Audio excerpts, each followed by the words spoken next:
అవునా, అన్ని శివయ్య. అంతేనా?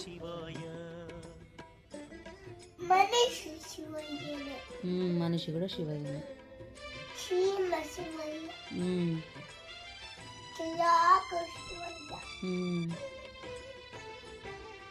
అవును పుట్టప్ప. అవునా, మనంతా శివయ్య.